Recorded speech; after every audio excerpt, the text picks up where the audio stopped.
Assalamualaikum warahmatullahi wabarakatuh. Balik lagi dengan channel Fakta Kehidupan. Nah, seperti biasa, sebelum kita mulai membahas sebuah cerita, kita absen dulu. Kalian itu yang nonton ini dari daerah mana aja?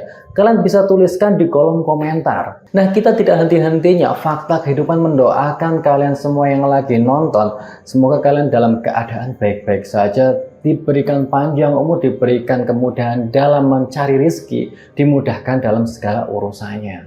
Nah, kali ini Fakta Kehidupan akan membawakan sebuah cerita dari salah satu subscriber kita yang udah ngirimin kisahnya kepada kami. Kisah ini menceritakan seorang wanita yang asik jual diri demi membeli barang-barang mewah saat suaminya sibuk bekerja. Ada seorang wanita, ibu rumah tangga, asik jual diri saat suaminya pergi bekerja. Gimana ini kisahnya? Pasti banyak banget dari kalian yang penasaran dengan kisahnya. Nggak usah lama-lama lagi, kita masuk ke ceritanya.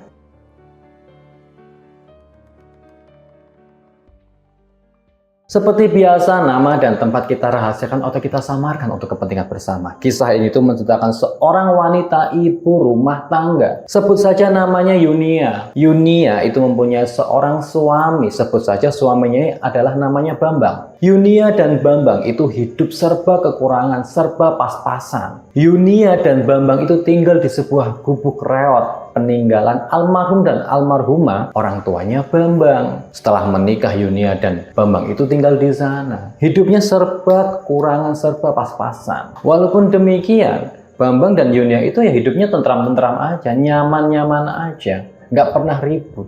Karena saling menerima satu sama lain. Nah, pada suatu pagi Yunia itu bingung melamun di depan rumah. Bambangnya itu melihat istrinya melamun di teras rumah. Seperti sedang kebingungan. Sayang, aku berangkat dulu ya, mau berangkat kerja. Oh iya mas, hati-hati. Jawabannya Yunia itu seakan-akan tuh mukanya masam. Gak semangat. Kamu kenapa sayang? Kok mukanya ditekuk kayak gitu, cemberut? Ada apa? Tanya si Bambang kepada istrinya itu. Gini loh, hari demi hari bahan-bahan pokok di pasar itu semakin naik. Seperti beras, minyak, gula itu semakin naik. Sedangkan penghasilan kamu itu ya pas-pasan aja. Bahkan kadang kurang. Terus gimana kalau nanti kita nggak bisa membeli barang-barang pokok itu? Terus gimana pula cara mengatasinya? Aku udah putar otak sehemat mungkin. Tapi ya hasilnya kayak gini aja. Kita makanya ya akhirnya dengan keterbatasan itu.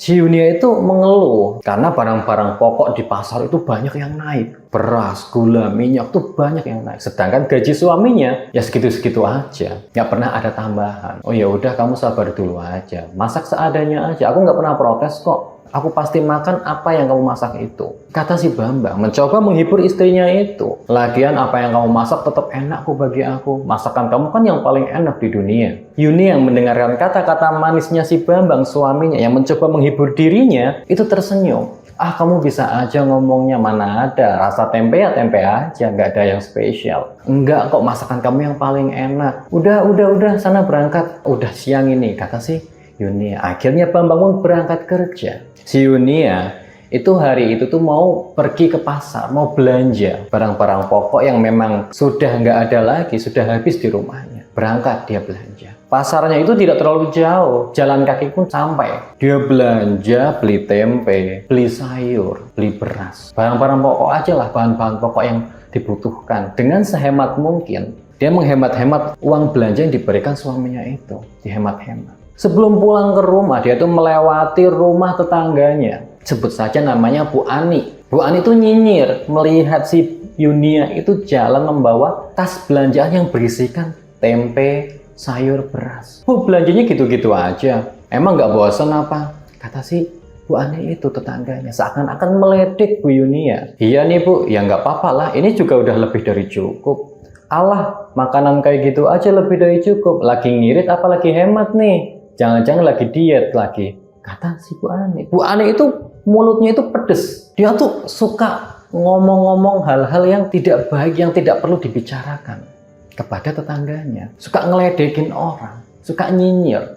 Lah Yunia yang ikut tersulut pun marah. omongannya agak keras. Ya emang kenapa Bu? Lagian Ibu ngapain sih ikut campur dengan urusan orang lain? Saya itu udah tahu mana yang terbaik untuk keluarga saya. Apa yang dibutuhkan keluarga saya itu lebih tahu. Lagian orang lain kan punya kebutuhan masing-masing Bu. Ibu nggak usah ikut campur urusan orang deh. Kata Yunia menjawabi omongannya si Bu Ani ini yang memang ngeselin. Ya kali-kali beli makanan yang bergizi dong Bu. Ya daging, ya ayam, ya ikan. Lagian kalau kayak gitu caranya ya mana gizi keluarga ibu bisa terpenuhi. Ya pantesan aja keluarga ibu tuh pucet-pucet semua kayak orang kurang gizi. Kata Bu Ani. Yunia pun yang tersulut amarah pun udah nggak bisa kehabisan kata-kata. Dia udah nggak mau lagi ngurusin omongannya Bu Ani ini yang pedesnya minta ampun. Daripada dia ngurusin omongannya Bu Ani ini, ikut nyimbrung lagi, malah panjang urusannya. Dia akhirnya pulang. Yunia akhirnya pulang ke rumah dengan tersulut amarah. Sedikit agak emosi. Udah di pasar harga beras, harga minyak pada naik, sekarang malah ketemu sama tetangga yang bibirnya, mulutnya ini pedes nggak karuan. Yunia pulang dengan sedikit emosi. Sampailah di rumah. Dia masak apa yang ia bawa dari pasar itu dengan emosi, dengan menggerutu, dengan marah-marah. Masak dia ala kadarnya. Hingga sore pun tiba. Suaminya pulang. Masuk dia ke rumah. Rumah keadaan sepi. Yunia itu lagi main HP, main handphone, nonton di kamarnya. Dilihatlah dia. Akhirnya Bambang pun ganti baju, mandi, dan bersih-bersih. Yunia dan Bambang pun makan bersama. Di meja makan, mukanya Yunia itu masam, kayak marah gitu. Bambang yang tahu bahwa ada yang tidak beres pada istrinya itu. Dia pun mencoba mengeledek. Ini makanan enak-enak aja, tapi kok mukanya masam, ada apa ya? Tanya si Bambang. Si Yunia yang terasa tersindir oleh omongan suaminya itu, dia pun merespon. Nggak apa-apa, lagi bete aja. Bete kenapa saya? Mukanya nggak usah ditekuk-tekuk kayak gitu. Nggak usah dicemberut-cemberutin kayak gitu, malah hilang cantiknya. Goda suaminya, goda si Bambang ini. Mencoba mencairkan suasana. Mas, aku tuh capek. Barang di pasar itu mahal-mahal semua. Udah minyak naik, beras naik. Masa kita makan gini-gini aja? Tahu nggak Mas, tadi pagi itu waktu aku pulang dari pasar, aku diledekin sama Bu Ani. Katanya keluarga kita kurang gizi, pucet semua. Nggak pernah makan makanan yang bergizi. Karena aku belinya cuma sayur sama tempe doang. Lah emang kenapa? Sayur sama tempe nggak masalah. Toh enak juga, aku doyan kok. Kata si Bambang. Ya kamu doyan, cuman kan masa kayak gini aja. Ya sekali-kali lah Mas tambahin uang belanjanya. Aku juga pengen beli daging sapi, pengen beli ikan, pengen beli ayam juga. Kalau aku beli semua itu kan ya kamu juga yang seneng Mas. Kata si Yunia, protes sama si suaminya itu si Bambang. Ya udah. Besok aku tambahin lagi uang belanja kamu. Kamu bisa beli ayam, beli ikan, beli daging. Terserah kamu deh. Bener ya Mas? Iya bener. Akhirnya si Yunia pun senang melihat respon dari suaminya yang ikut mendukung dia. Nah keesokan harinya pun tiba. Yunia itu sudah diberikan uang lebih sama suaminya. Ia pergi ke pasar dengan bahagia. Sesampainya di tukang sayur, tidak menyangka malah ketemu Bu Ani. Yunia ketemu Bu Ani lagi. Wah perang lagi ini pasti. Cekcok lagi, rame lagi pasti ini. Nah Yunia itu ngeledekin si Bu Ani. Bu, beli sayur juga Bu, sama kayak saya. Bu Ani pun yang terkejut melihat Bu Yunia, yang ternyata Yunia ada di belakangnya terkejut. Wah, ada Bu Yunia ini. Aku ketangkap basah beli sayur. Padahal kemarin baru meledekin dia beli sayur. Wah, ikut-ikutan saya ya Bu beli sayur. Apalagi dia juga Bu. Apalagi hemat. Si Bu Ani itu dicengin, diledekin sama Bu Yunia. Bu Ani itu yang udah ketangkap basah, itu nggak ngerespon. Cuma ngelirik sinis aja. Apaan sih Bu? Enggak lah, saya pengen beli sayur aja. Ah, jangan bohong Bu. Apa jangan-jangan uang belanjaan Ibu yang diberikan suami Ibu udah berkurang? Udah tipis ya, makanya sekarang menghemat. Beli sayur sama tempe, sama kayak saya. Kata Bu Yunia ini. Yunia ngeledekin terus, dipepet terus, diledekin terus. Ya lihatlah kayak saya Bu. Kemarin kan Ibu ngasih saran sama saya. Katanya beli daging, beli ayam, beli ikan, biar gizi keluarga itu terpenuhi. Nah ini sekarang udah beli daging saya Bu. Kok sekarang Ibu yang kemarin ngasih saran sama saya beli ayam, beli daging, malah sekarang beli sayur Bu? Jangan-jangan Ibu sekarang lagi hemat ya, biar keluarganya pucet-pucet, biar gizinya nggak terpenuhi. Kata si Bu Yunia. Bu Yunia itu ngeledekin terus. Karena memang keadaannya Bu Ani itu nggak menguntungkan. Akhirnya segera belanja diselesaikan. Akhirnya belanja selesai langsung pergi dari situ. Bu Yunia merasa bangga, merasa bahagia telah ngeledekin sampai habis-habisan si Bu Ani itu. Yunia pulang dengan bangga. Pulang sampai rumah dia masak makanan-makanan yang ia belanja, yang ia beli di pasar. Untuk menyuguhkan makanan-makanan yang bergizi buat suaminya Bambang itu. Sampailah Bambang pulang. Bambang terkejut melihat meja makan penuh dengan makanan-makanan yang dimasak istrinya itu. Sayang, ini masaknya nggak terlalu kebanyakan. Bambang tanya sama istrinya. Enggak lah mas, ini kan cuma masakan-masakan biasa aja. Ini nggak biasa sayang, ini terlalu banyak buat kita berdua. Masakan sebanyak ini siapa yang mau ngabisin? Kata si Bambang. Ya nggak apa-apa lah mas, tinggal masak aja, kalau memang nanti sisa, kita bisa hangatin lagi, bisa diangetin besok. Buat besok lagi. Ya ini udah terlalu banyak sayang, kamu jangan boros kayak gitu. Tanggal gajian aku tuh masih jauh. Kalau uangnya habis gimana? Udah tenang aja sayang, udah makan aja, makan. Sedikit agak kesal Bambang melihat keborosan istrinya ini. Beberapa hari kemudian, si Yunia itu minta uang lagi, uang belanja sama si Bambang. Malam itu si Yunia itu minta di kamar. Mas, besok aku minta uang belanja lagi ya. Loh, uang belanja? Bukannya kemarin udah saya kasih, udah aku kasih, kok minta lagi? Ya kemarin kan udah habis mas, udah buat beli daging, beli ayam juga buat makan.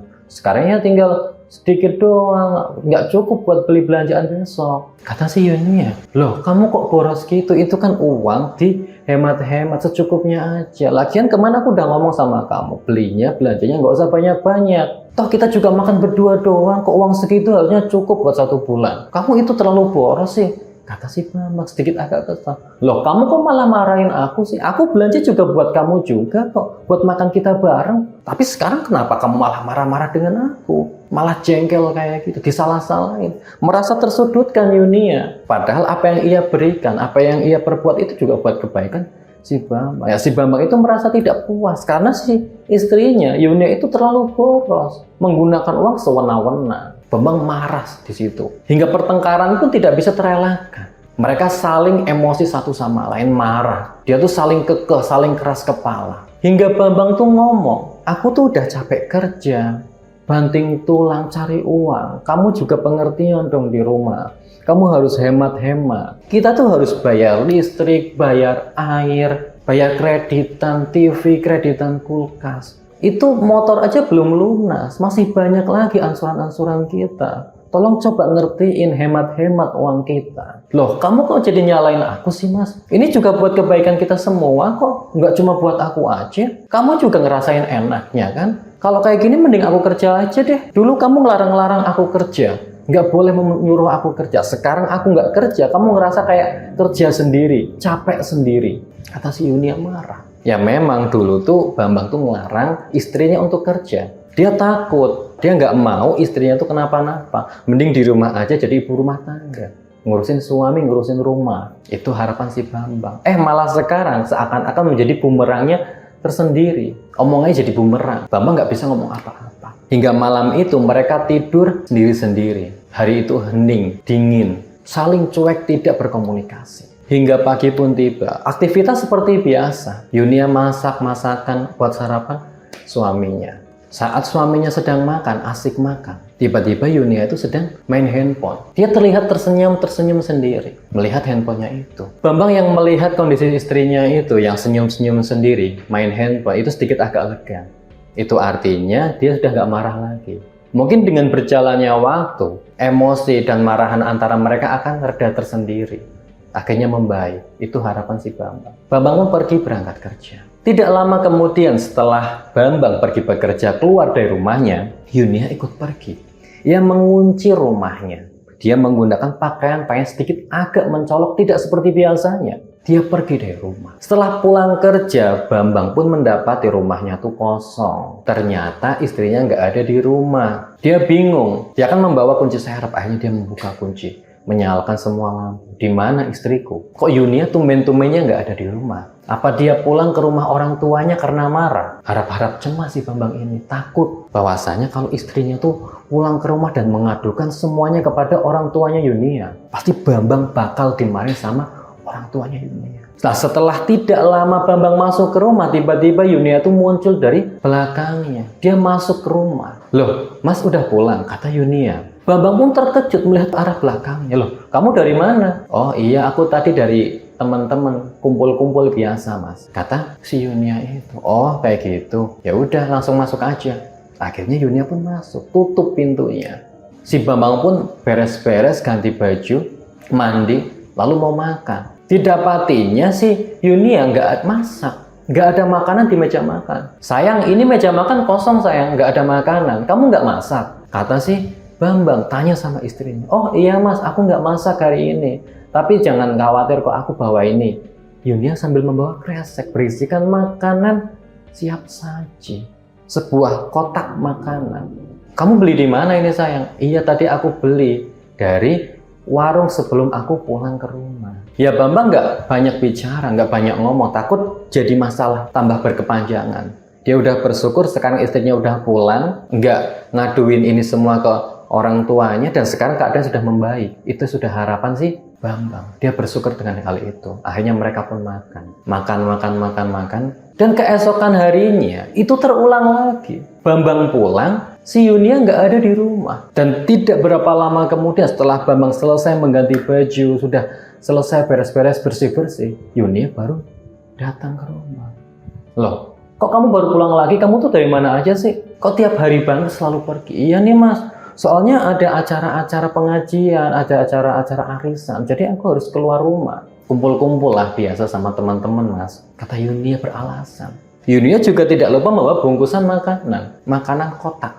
Dikasihin sama si Bambang.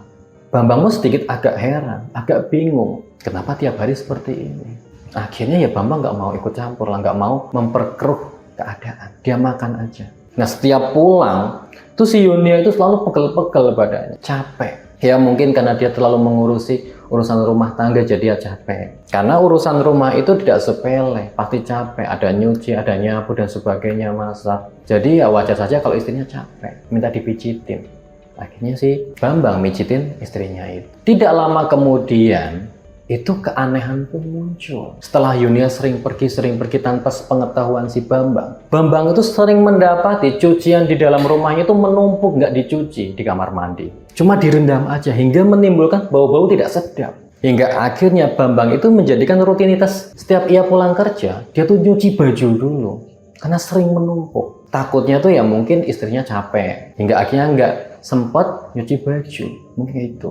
Akhirnya tuh karena udah bosen setiap hari, setiap kali kayak gitu terus. Akhirnya Bambang pun ngomong, nggak betah gitu loh. Karena keanehan-keanehan itu tidak cukup sampai di situ. Setelah si Yunia sering pergi, itu rumah tuh banyak barang-barang mewah. Barang-barang yang Bambang pun nggak tahu kapan belinya. Seperti tas, baju-baju bagus milik Yunia. Ditambah lagi sepatu-sepatu cantiknya. Nggak cukup sampai di situ, jam tangan, perhiasan pun ada. Seringkali si Bambang tuh tanya sama si Yunia, kamu dapat barang-barang ini dari mana? Perasaan aku nggak pernah ngasih uang lebih ke kamu buat beli belanjaan ataupun barang-barang mewah ini. Kamu dapat dari mana? Oh iya Mas, aku kan ikut arisan Mas, terus aku tuh dapat. Terus aku gunain uangnya buat belanja barang-barang ini semua, kayak perhiasan, jam, terus ya sepatu, baju-baju bagus. Lagian kalau kita nggak punya uang, ini perhiasan kan kita bisa gadaikan atau enggak kita jual buat modal kita lagi. Kata si Yunia menerangkan, memberi alasan kepada suaminya itu. Suaminya sedikit agak aneh dengan alasan istrinya itu. Apakah benar uang ini dapat dari uang arisan? Perasaan uang arisan tidak begitu besar, tapi kok dapat bisa beli barang-barang mewah ini. Si Bambang itu pun ya nggak memperdulikannya. Ya udah deh, ikut nurut aja. Hingga suatu pagi Bambang tuh jalan pergi berangkat kerja.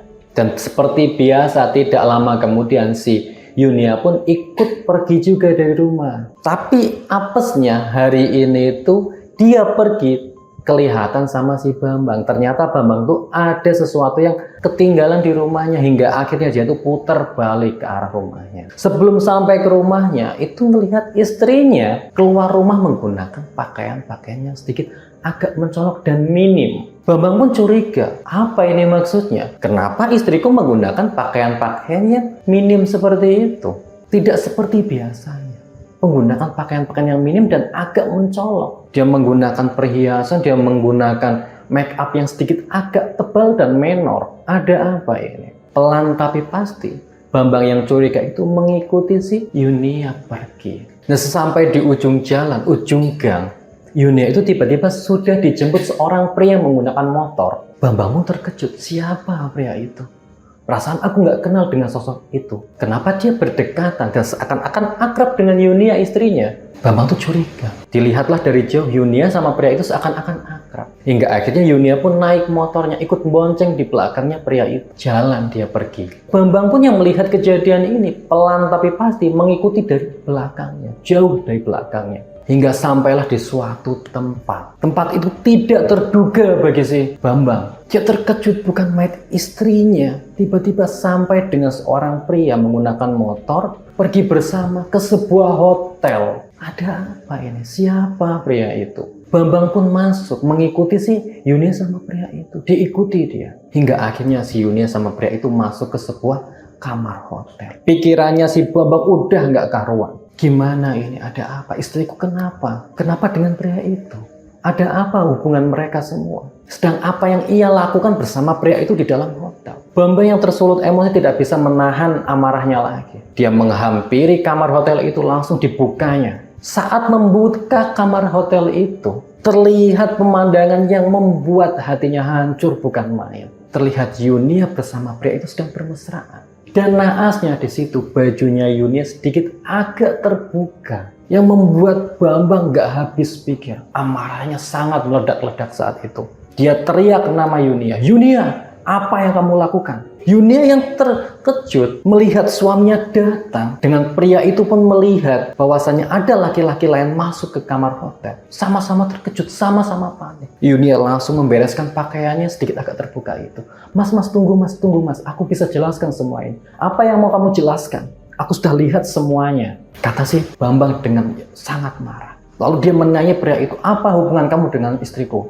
Kata si Bambang marah. Apa maksud semua ini? Aku sudah membayar dia. Kata pria itu, membayar? Apa maksudnya ini Yunia? Tenang mas, aku sama dia itu temenan aja. Kata si Yunia membela diri. Bambang yang udah tersulut emosi yang gak karuan itu pergi dari kamar itu. Diikuti dengan Yunia yang sedang merapihkan pakaiannya. Sambil memanggil namanya si Bambang. Mas, tunggu. Sampailah di parkiran. Bambang pun naik motor dia. Hingga akhirnya si Yunia memegang tangannya. Mas, tunggu aku mas. Kamu harus dengerin penjelasan aku mas. Akhirnya Yunia pun naik motornya si Bambang. Akhirnya mereka berdua pun pulang. Sesampainya di rumah, sidang pun dimulai. Apa maksud kamu semua ini Yunia?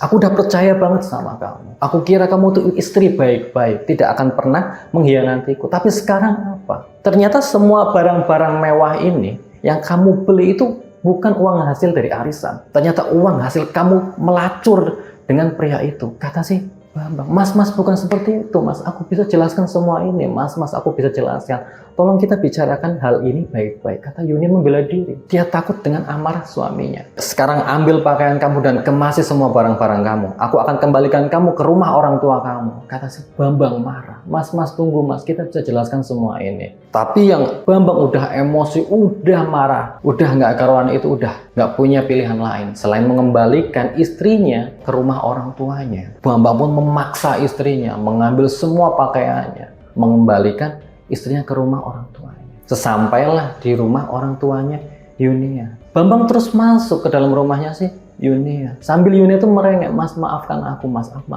aku hilaf, aku minta maaf. Kita bisa omongin ini baik-baik mas, nggak usah kayak gini mas, tolong mas, maafin aku, kata si Yunia. Tapi Bambang yang udah tersulut emosi pun melempar tasnya ke dalam rumah orang tuanya Yunia. Orang tuanya Yunia pun langsung keluar. Ada apa ini Bambang? Ada apa? Kenapa Yunia menangis seperti itu? Kata si orang tuanya si Yunia. Orang tuanya bingung karena kedatangan si Bambang seperti tersulut emosi, anaknya nangis memohon-mohon. Ada apa ini? Lalu Bambang ngomong, kalau bapak sama ibu pingin penjelasannya, ngomong sama si Yunia, biar dia yang jelasin semuanya. Aku pamit pergi, kata si Bambang. Bambang pun pergi. Orang tuanya bingung melihat anaknya berpakaian minim, berwajah glamor, menggunakan make up yang glamor. Ada apa ini? Terus si Yunia pun akhirnya bercerita kepada si orang tuanya. Yunia bercerita bahwasanya kronologi kejadian apa yang ia alami dengan keluarganya dan kekhilafan dia terhadap Bambang. Orang tuanya nggak bisa ngomong apa-apa karena yang salah di sini itu Yunia, anaknya. Dia tidak bisa membela apapun, dia tidak bisa mengatakan apapun, dan mereka tidak bisa membujuk Bambang untuk ngambil lagi atau jemput si Yunia di rumahnya itu. Bambangnya udah tersulut emosi, yang udah kecewa dengan istrinya pun, ya nggak bisa ngomong apa-apa lagi.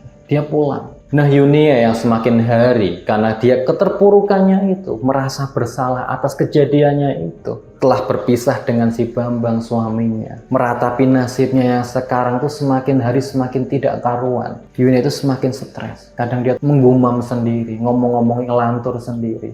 Orang tuanya tuh khawatir dengan kesehatan dan psikisnya atau kejiwaannya sih Yunia. Tapi orang tuanya nggak bisa berbuat banyak. Hingga akhirnya Yunia itu mengurung diri, mengunci pintu kamarnya. Dia tuh udah jarang banget mau keluar. Jarang banget, susah banget buat makan. Dia nggak terurus badannya. Dia nggak pernah bertemu dengan ataupun sosialisasi dengan orang dalam rumahnya. Dia mengurung diri, mengunci pintunya. Dia tuh kadang kalau kepikiran atau membayangkan hari-hari di mana dia bersama si Bambang, dia sering nangis sendiri, sering ngumam sendiri. Seperti kejiwaan lah. Hingga akhirnya ya berakhir seperti itu. Akhir nasib si Yunia. Nah, begitulah kisah dari salah satu subscriber kita yang ngirimin kisahnya, bahwasanya istri yang dia cintai ternyata malah jual diri di saat dia sedang sibuk-sibuk banting tulang kerja untuk dirinya. Nah, itu jadi pelajaran bagi kita semua, terutama ya ibu-ibu rumah tangga atau wanita-wanita yang lainnya itu, kau bahwasanya bersyukur atas apa yang dimiliki, yang diberikan oleh suami atau yang diberikan oleh Tuhan. Jangan selalu meminta lebih, apalagi menjalankan ya jalan-jalan yang tidak benar dengan cara-cara yang tidak benar, hingga akhirnya berujung yang tidak kita inginkan. Karma pasti berlaku. Nah, bagi kalian semua yang ingin komen-komen ataupun memberikan kritik saran yang membangun untuk fakta kehidupan, kalian bisa tuliskan di kolom komentar. Dan bagi kalian semua juga yang memiliki atau punya kisah-kisah menarik yang ingin dibawakan oleh fakta kehidupan, kalian bisa kirimkan lewat WA atau Instagram di bawah ini. Nah, tetap dukung channel kami dengan cara like, komen, dan subscribe. Tunggu video-video berikutnya. Sekian dari saya, semoga bermanfaat. Wassalamualaikum warahmatullahi wabarakatuh.